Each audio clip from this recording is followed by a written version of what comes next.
Varicose veins కి సరైన చికిత్స కోసం సంప్రదించండి ఎవిస్ హాస్పిటల్. నమస్తే రమ్మగారు. నమస్తే జయ. రమ్మగారు, 2024కి టాటా చెప్పేసి బై బై చెప్పేసి 25కి వెల్కమ్ చెప్పేస్తున్నాం, స్వాగతం పలకబోతున్నాం మరి కొద్ది రోజుల్లో. 24 ఎలా ఉంది, మీ అనుభూతి ఏంటి? చాలా స్పీడ్గా పరిగెత్తేసింది కదా, చాలా తొందరగా. అందరు ఇదే మాట అంటున్నారండి, ఎవరితో మాట్లాడినా 24 ఎందుకో స్పీడ్గా అయిపోయినట్టే అనిపించింది జయ.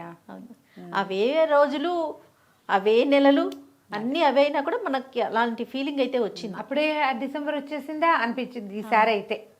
డిసెంబర్ వచ్చేసింది, అప్పుడే 20 తారీఖుల్లోకి వచ్చేసాము. ఏముంది 10 రోజులు తిరిగేసరికల్లా 25 వచ్చేస్తుంది.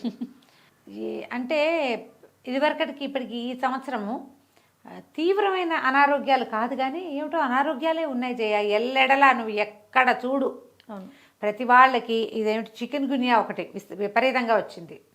జలుబు ఎవరికైనా చేసిందంటే ఇంకా అది వదిలిపెట్టాల. ఈ ఏడాది దగ్గు వస్తుంటే నెలల తరబడి జీరగొంతులు గీరగొంతులు, రకరకాల కంఠస్వరాలు, ఆ తలనొప్పులు, ఈ మోకాళ్ళ నొప్పులు అవి వచ్చిన వాళ్ళు అసలు చికెన్ గునియా వస్తే వదిలిపెట్టకుండా అలాగే ఉంది. కొంచెం ఆరోగ్య సమస్యలు బాగానే బాధించాయి. అంటే ఇవి మరి తీవ్రమైనది ప్రాణాపాయ స్థితులు రాలా. ఇప్పుడు కోవిడ్ అని ఒక పేరు పెట్టకపోయినా ఎన్ని వైరస్లు వచ్చినాయో. వైరస్లో అంటే చాలు వామిటింగ్స్, మోషన్స్, ఎక్కడో తిన్నావు మర్నాడు వామిటింగ్స్, మోషన్స్.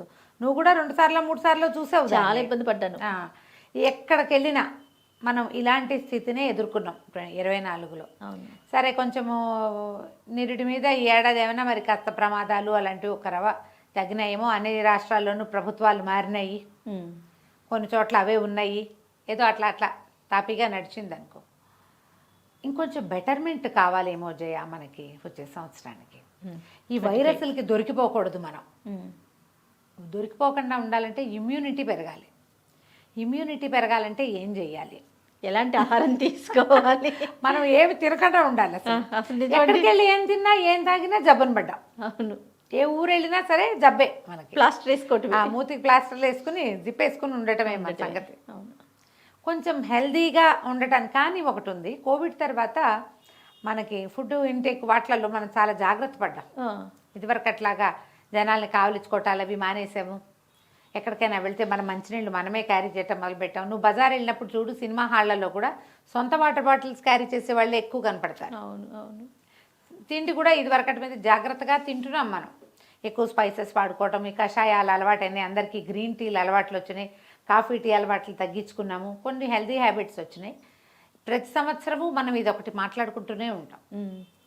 ప్రతి వాళ్ళు ఇన్ని 12 నెలల్లో మనం ఏం తప్పటి అడుగులేసాం, ఏం పొరపాట్లు చేసాం, ఎక్కడ చిన్న కరెక్షన్స్ చేసుకుంటే మన జీవితం బాగుండేది అనేది ఒక పునరాలోచన, ఒక సింహావలోకనము తప్పకుండా చేసుకోవాలి. మనం ఎక్కడ పప్పులో కాలేసాం. ఇప్పుడు నీది నాకు తెలియదు, నాది నీకు తెలియదు కదా జయ, చెప్పుకుంటే కానీ ఎవడిది వాడికి మన ముఖానికి మనకి అర్థం కావాలి, మనకు తెలుసు కదా. ఎవడి చెయ్యొద్దాం వాడికి తెలుసు.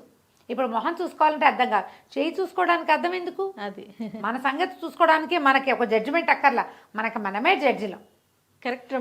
ఎక్కడ మనం గోతులో పడ్డాం, ఎక్కడ పప్పులో కాలేసాం, ఎక్కడ ఫెయిల్ అయ్యాం, ఇది ఆలోచించుకోవాలి. ఇప్పుడు ఏం చేస్తాం జనరల్గా నేళ్ళ నుంచో న్యూ ఇయర్ పార్టీలే చేసుకుంటున్నాం. ఈ న్యూ ఇయర్ పార్టీ వల్ల ఏం మారింది? వాతావరణం మారలేదు, ఏమీ మారదు. మనం మారేది ఏమిటి? డేట్ మారిపోతుంది అంతే. 25 వేయటం మొదలు పెడతాం మనం. ఒక సంవత్సరం మన జీవితంలో నుంచి తగ్గిపోయినట్టు, చిన్నవాళ్ళకేమో పెరిగినట్టు. అంతే కదా. పిల్లలు పెద్దవాళ్ళు అవుతారు, మనం పెద్దవాళ్ళం అవుతాం. అదే జరుగుతుంది. అయితే ఈ మార్పు ఏం మార్పు లేదు, దీన్ని మనం చేసుకోకర్లేదు. ఉగాది పండగే మనం చేసుకోవాలి, న్యూ ఇయర్ రిజల్యూషన్స్ అవి ఇప్పుడు ఏం అక్కర్లేదు. ఇలాంటి భావజాలాలు చాలామందిలో ఉన్నప్పటికీ నేను కూడా అలాగే అంటాను, ఇప్పుడేం అవసరం లేదు. కాకపోతే ఈ డేట్ మారిన తర్వాత ఈ డేట్లతో పాటు మన ఫేట్ కూడా మనం మార్చుకోగలమేమో ఆలోచించుకోవాలి. దీనికి ప్రధానంగా ఏంటంటే నేను చెప్పిందే కదా, ముందే అనుకున్నాం. ఎక్కడెక్కడ పప్పులో కాలేసామో ఆ పప్పుని కరెక్ట్ చేసుకోండి. ఇప్పుడు మామూలుగా ఈ న్యూస్ పేపర్స్లో వాటిలలో చూస్తుంది, ఈనాడు వాటిలలో పేపర్లలో చూసేవాళ్ళు ఈ సంవత్సరం జరిగినవి అన్నీ ఒకటి రాస్తూ ఉంటాడు లిస్టు. ఇవి జరిగినాయి, ఇన్ని అవి జరిగినాయి, ఇన్ని అద్భుత సంఘటనలు, సంవత్సరం ఇవి జరగకూడదు, కొన్ని కావాలి అవి రాస్తారు. మనం ప్రతివాడు మన జీవితానికి ఇదనే ఆలోచించుకోవాలి. న్యూ ఇయర్ పార్టీ ఎక్కడ చేసుకుందాము, న్యూ ఇయర్లో ఏం చేద్దాము అనేది ఆలోచిస్తాం కదా. ఇప్పుడు ఏం చేసాము ఈ ఏడాదిలో, ఎక్కడ ఫెయిల్ అయ్యాము, దేనివల్ల సక్సెస్ అయ్యాము, ఎవరి హెల్ప్ తీసుకున్నాము, అలాంటివి ఆలోచించండి.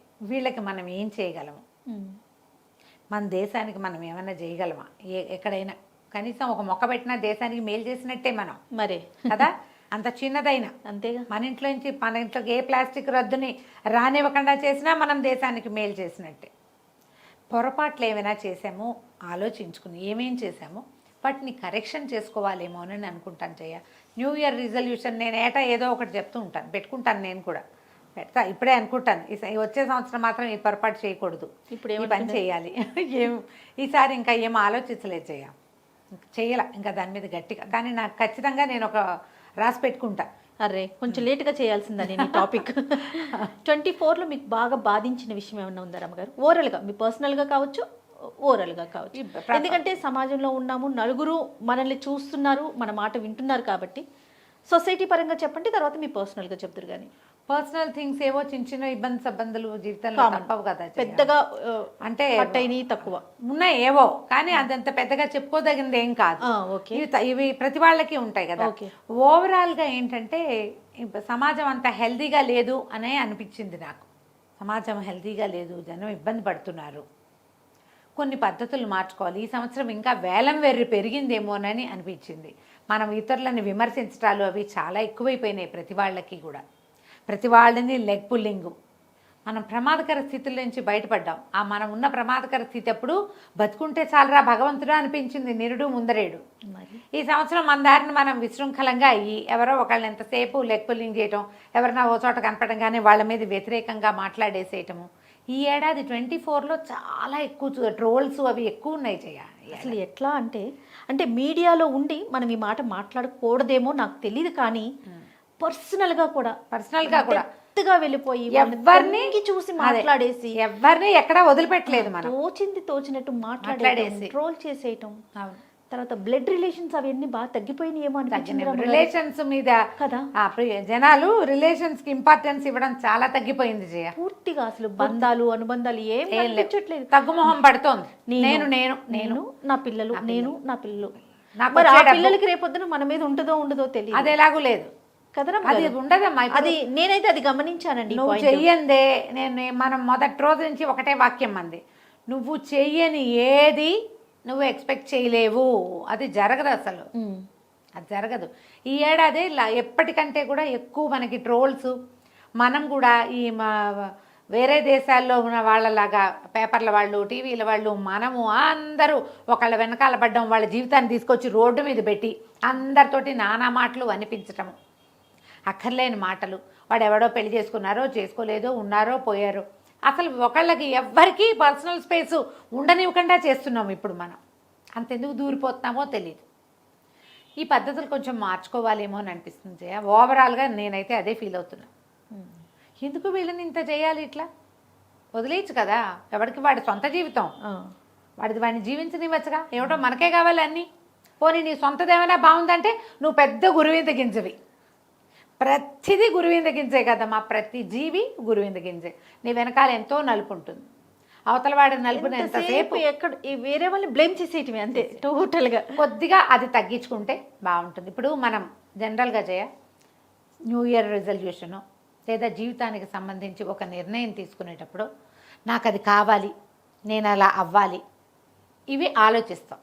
నువ్వేం చేయాలి దానికి మనం బేసిక్ ఏంటి తెలుసా, దీనికి నీకొకటి కావాలి, నువ్వు ఒకటి చెయ్యాలి అంటే నువ్వు ఒకటి మానేయాలి అనేది ఒకటి ఉంటుంది. ఒకటి ఇవ్వాలి, ఒకటి మానేయాలి. నువ్వు ఏమి ఇస్తావు ప్రపంచానికి? నీ సాత్విక ప్రవర్తన ఇవ్వు, నీకు అద్భుతమైన పాజిటివిటీ దొరుకుతుంది. నీ మౌనాన్ని ఇవ్వు, ప్రపంచం నిన్ను స్వాగతిస్తుంది. నువ్వు మౌనాన్ని ఇవ్వ, నీ నోటుకొచ్చినట్టు మాట్లాడతావు. నిన్ను నోరు మూయించడానికి ఎంతమంది సిద్ధమవుతారు రేపొద్దున, మరి కదా. ఇదే ధోరణి, మనం ఈ ఆలోచన ధోరణి మార్చుకుంటే భవిష్యత్తు ఎప్పుడు బాగుంటుంది. న్యూ ఇయర్ రిజల్యూషన్ అంటే నీకేం కావాలి, నేను అది చెయ్యాలి, అక్కడికి వెళ్ళాలి, ఇది చూడాలి, నేను సంపాదించాలి తో పాటు, వీటన్నిటితో పాటు నేను ఎక్కడ తగ్గాలి, ఏది తగ్గించుకోవాలి, ఏది మానేయాలి, ఏ రకమైన ధోరణిని నేను అలవర్చుకోవాలి ఏదైనా సాధించాలంటే మనకు ఒక రకమైన లివింగ్ స్టైల్ కావాలి కదా. మరి ఇలా ఆలోచించండి. కాదు ఒక నలుగురు కూర్చుని మాట్లాడుకుంటారు. న్యూ ఇయర్ రిజల్యూషన్ ఏంటంటే కనీసం ఒక్కళ్ళైనా ఇలాంటి మాటలు చెప్పండి. కాదరమ్మ గారు, మనం ప్రపంచ దేశాలను చూసాం. యుద్ధాలు చేసుకొని ఎన్ని ప్రాణాలు పోయినాయి దేవుడి దయ వల్ల. మన దగ్గర ఏం లేవు. మనం భారతదేశంలో పుట్టడం నిజంగా గర్వకారణం అనుకోవాలి, మనం అదృష్టవంతులు అనుకోవాలి. అలాంటి పరిస్థితి లేదు. మీరు అన్నట్లుగా బతుకు జీవుడా, నేను బతుకుంటే చాలు అని దండం పెట్టుకున్న సిచ్యువేషన్ నుంచి హ్యాపీగా మళ్ళీ నార్మల్ లైఫ్లోకి అందరం వచ్చేసాం. దానికి దండం పెట్టుకోవాలి. ఈ నెగిటివిటీని పెంచి పోషించుకోకుండా ఉంటే బాగుంటుంది కదా. అంతర్యుద్ధాలకి దారి తీసే రకంగా చేసుకోకండి. ఈ అంతర్యుద్ధం దేశాల మధ్య, దేశాలు పెద్ద పెద్ద సమాజాల్లో కాదు, చిన్న చిన్న ఫ్యామిలీ సమాజాల్లో కూడా అంతర్యుద్ధాలే. ఈ ధోరణి తగ్గించుకోండి. సెల్ఫిష్నెస్ని కొద్దిగా మార్చుకోవాలి. ఇది ఇవాళ కాదే, ఏనాడో చెప్పారు, సొంత లాభం కొంత మానుకు పొరుగు వాడికి తోడుపడబోయ్ అన్నారు. పక్కింటి వాడికి వద్దు, కనీసం మన ఇంట్లో వాడికి తోడుపడండి. కొంచెం మన బిహేవియర్లో కరెక్షన్స్ ఏమైనా ఉన్నాయా, ఈ సంవత్సరంలో మనం చేసిన పొరపాట్లు, మన వల్ల అయిన గొడవలు, మన వల్ల అయిన తప్పిదాలు, ఏ ప్రాబ్లంకి మనమే కాజ్ అయ్యాము అనేది ఎవరికి వాళ్ళు ఆలోచించుకుని చిన్న చిన్న కరెక్షన్స్ చేసుకోండి.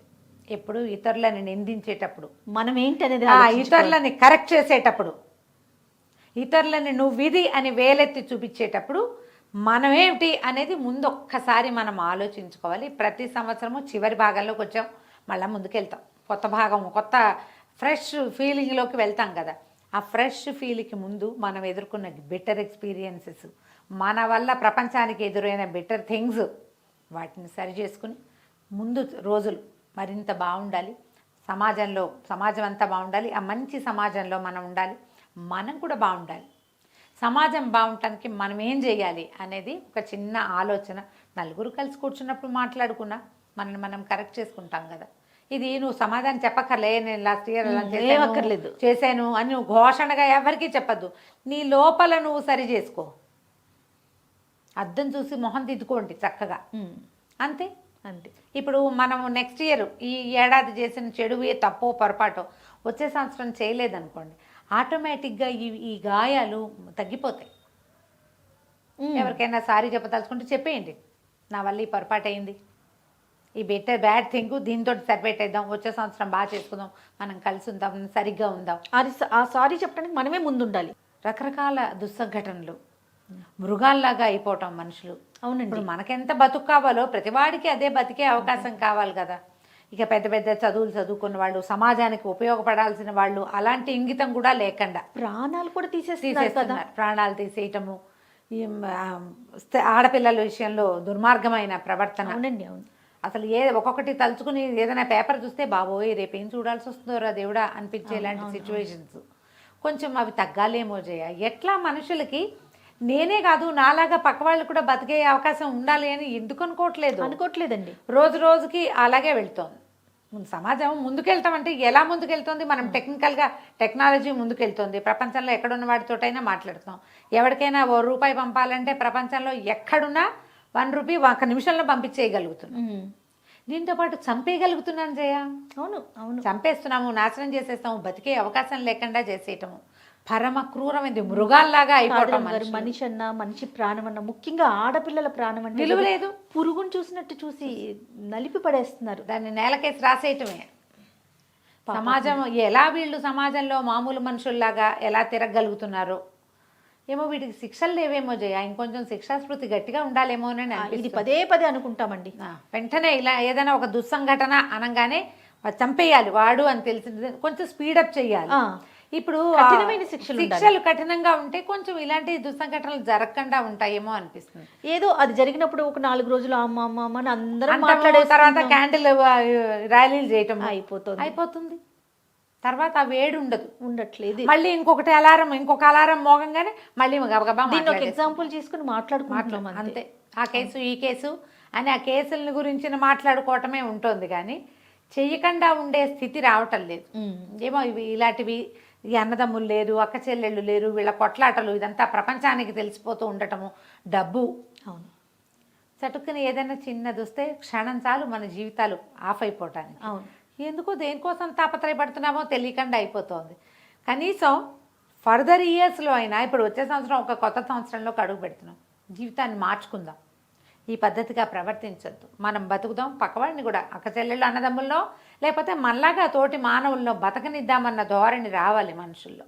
మనం న్యూ ఇయర్ రిజల్యూషన్ ప్రేమ, అనగానే ఇదే. కరుణ, దయ, అసలు అంటే అవి అసలు పదాలు లేవు జయ. ఇప్పుడు సెల్ఫిష్, స్వార్థం అదే ఉంది. అయ్యో అన్న మాట వినట్లేదు అసలు. అంటే ఎవరికైనా వస్తే అయ్యోలు ఉంటాయి జయ, నీకు అర్థం అవుతుందా నేనేం చెప్తున్నాను? మనం ఫేస్బుక్లోనో పేపర్లో చూస్తాం, అయ్యో పాపం అనుకుంటాం. అదే మన దగ్గర ఏదైనా ఓన్ ప్రాబ్లం వచ్చింది అనుకో, మనమే ఇంపార్టెంట్. మన పక్కన ఉన్న మనిషి మనం అయ్యో అన్న అయ్యో అనం, ఎవరికో అయ్యో అంటాం. అదే ప్రాబ్లం మన ఇంట్లో వస్తే మనమే దాన్ని సరి చేసుకోవడానికి ప్రయత్నం చేయం. అది నాదే కావాలి, నాదే చెల్లాలి అనుకుంటాం. మనుషుల ధోరణిలో కొంచెం మార్పు వస్తే బాగుంటుంది. మన ఆరోగ్యం మీద దృష్టి పెట్టడం, ఆలోచన శైలిలో మార్పు రావటం, ఈ రెండు వచ్చే సంవత్సరానికి చాలా అవసరమని అనిపిస్తుంది. మరి తప్పకుండా రమ్మగారు ఇంకొకసారి సుమన్ టీవీ ప్రేక్షకులందరికీ సుమన్ టీవీ ప్రేక్షకులందరికీ కూడా మనం నూతన సంవత్సర శుభాకాంక్షలు.